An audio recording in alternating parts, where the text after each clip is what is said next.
o Pupualii Lealatogia'i Pupualii ia to tele au na ia o tamā e whaingoa au ia Antonio Banderas. It's a very good looking one, this one. Masalo le aso na po. Na tele na mauai le tele o Molimau ma le soifuanga mai o Fa'auma ai o te manatu. Ola o se toi pipi lai titi ai wa manatu e to tele o nisi o tato. E le whaatasi le aso na. Ana po e tusa malona lotu fale ainga. O Fa'auma pe ona silafia na whanau masoifua mai ia i ona mātua. Le Afioga ia le au pepe, vase whanua timo teo, mai le alafanga o fasto outa, ma mō taa ia ma vai vase tai o le meolo o lātu wa lalai. Ia malona tina, ia ole, fia tala pe taia le au pepe. E to se fulu lua le whanau, ai to lona ono Fa'auma i le whanau e to se fulu ma le lua. E iei le wii po lona tuangane lai titi o le masanga. Na maliu i tausanga o mwai. O lea la wa to o lua ne i ante ia e o maa liu o le whanau e to se fulu ma lua. O lo to toi la to e to se fulu e o mai le taimi nei. Ia e meisi o ni isi o whanau. Tausi o le maa tau tina. Ia ole ma le au pepe. Na whamatala ia te au tele o lona o langa sa o lane i lo latou ainga ia pia. Tausi mai ia e le tina o lona tina. Ia lu mua awa o lii. Fui maono, tui le tufunga nio. Ia mo lona tina po lona ati fo isa tausia meo ia ua maliu o ile se iuli. E vai mai no ua mata na onga. Ia na onga le moral school ia pia. Fa solo atu ai le primary school.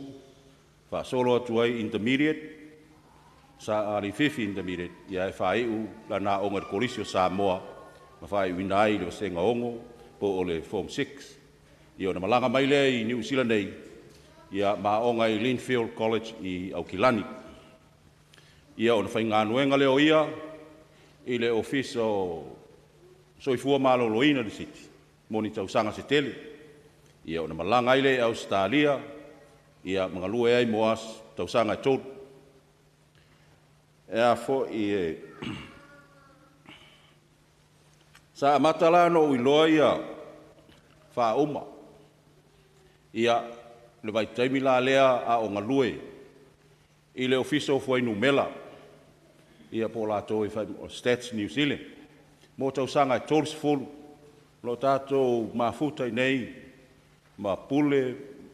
Ia ma le au whainga luenga. Ia mai le matanga luenga lea pio no ta ua muri atu le ngango le whaafitai. Lau fitalenga namu lau ulu e maiso le mamalu. O lau tau ofisa tusa mo lau tau whaatasi mai.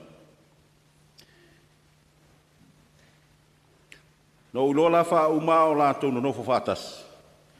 Ma le fionga ia sa ngale whaamanu te pelu. Ia ma lona uso ia whaalava. Ai o tele ma sani tele ai. E o atu fo ilo mātou whale nisi o tei. Wai a inga le lei lo pini whalana i pupu whaapito. Le tina leo tasi marita. Ma sa ngale te pepu. Ma e tele ina anu i sale a panga. Ma o le ala fo ile na i loa. Ma ma sani ai le tele. O tangata o lo na inga. Whaapero tātou nu i sale a panga. O Fa'auma la. E a inga sa ngare taperu. O sa ngare taperu e a inga malopini. E le a inga la Fa'auma malopini. Ta ilo iai. Excuse her. Ai masalo ai a inga. Ka ko wo se ko ia. Au wa fai mai isi a inga. Ma wo to e alu le a inga lava le tas. Ia wala tu tala lava na ia ai ole a fa a deu fa tanga mai a it's okay. Na alu la Fa'auma i Australia mano foi muri tausanga mga lue ai. O le tausanga ia fiwa se lau iwa sultas.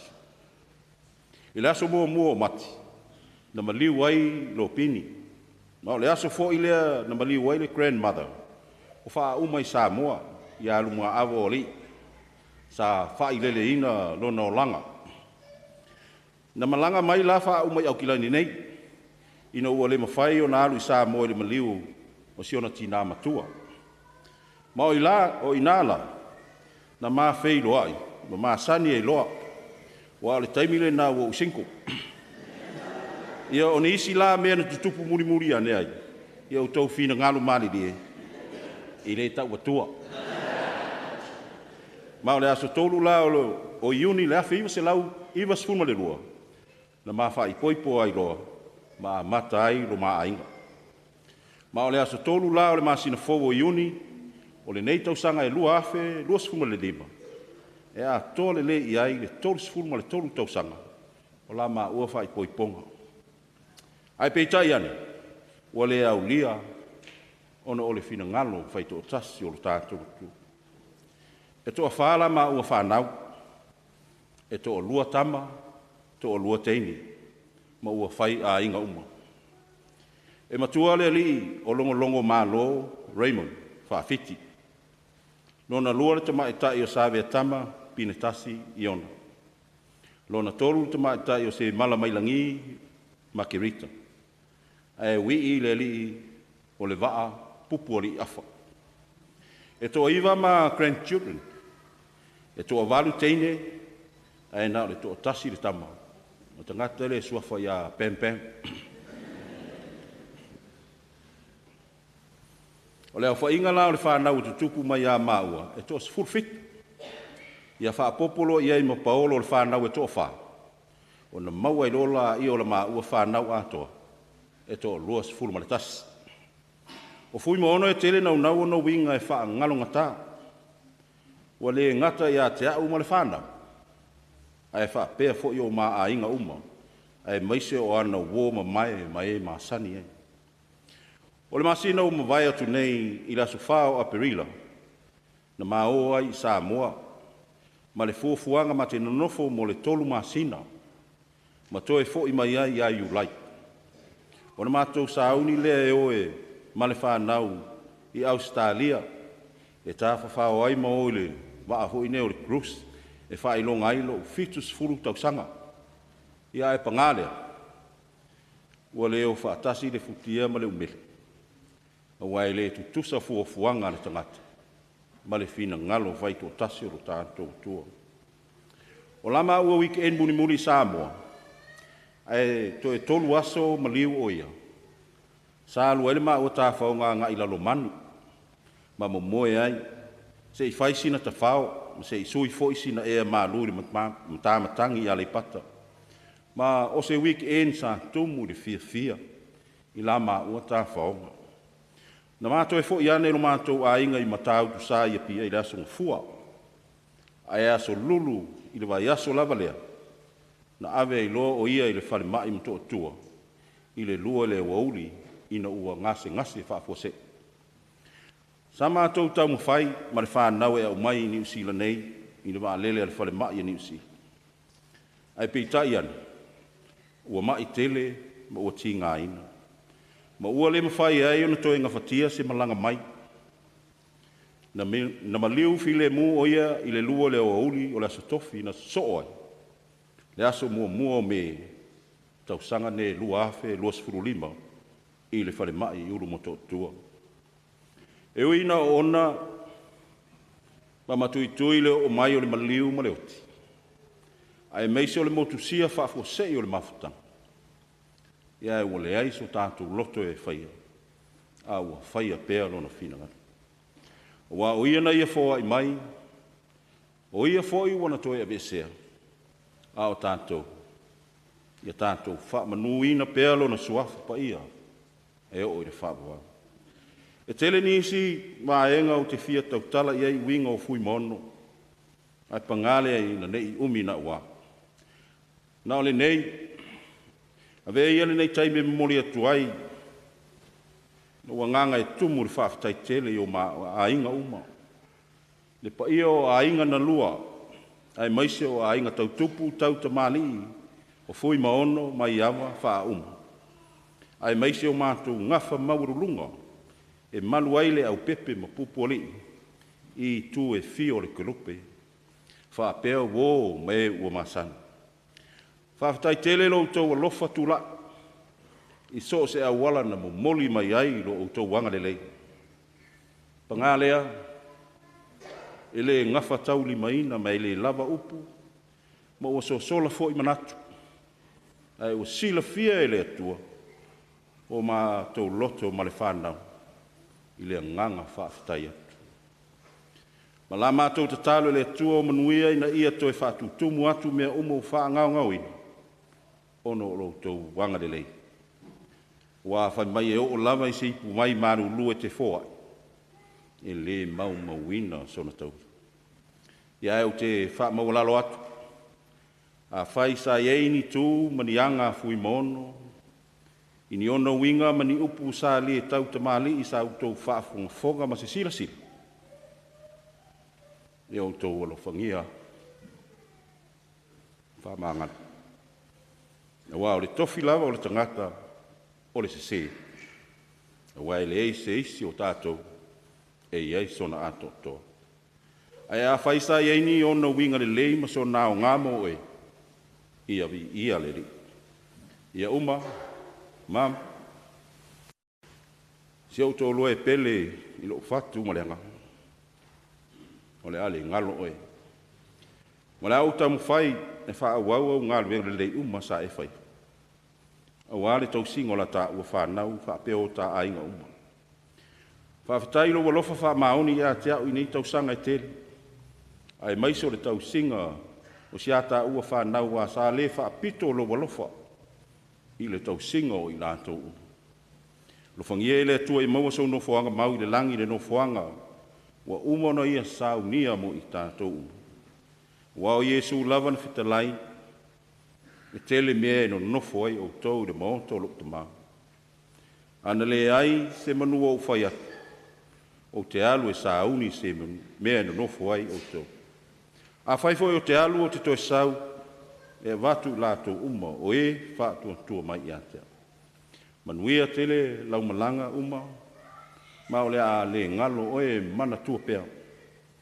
Manuia tele lau Afioga pa tele Anthony, pa pele au whainga wenga tu tofi e le tua. Manuia foi le pa io ainga na lua wo me umasan. Ai maise le nei wha potonga mamaru. Ono Yesu. Amen. Talofa lava.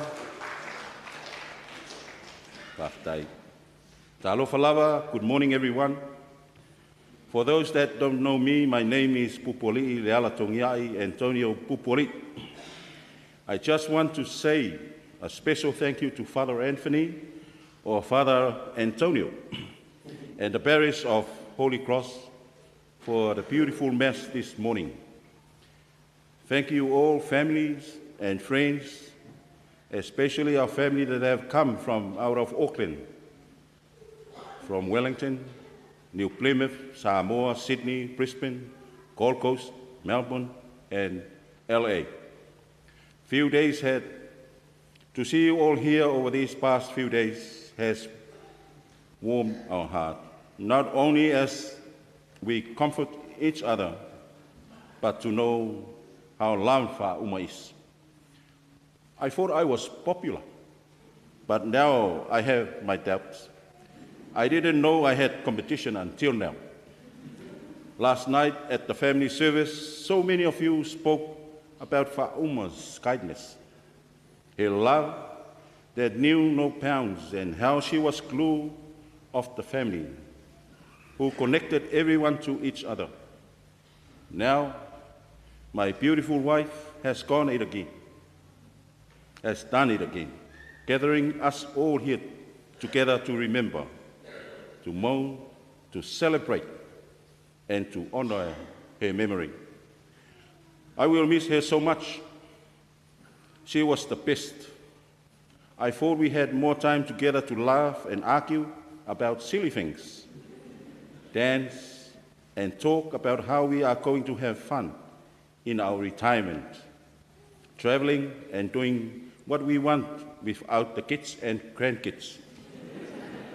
There are not enough words to express our thanks to you all for being here. Both sides of the family, our colleagues and our friends, for comforting myself, our children and grandchildren, and great-grandchildren during this time. So again, on behalf of our family, thank you all. Whaftai tele, and God bless. Whaftai.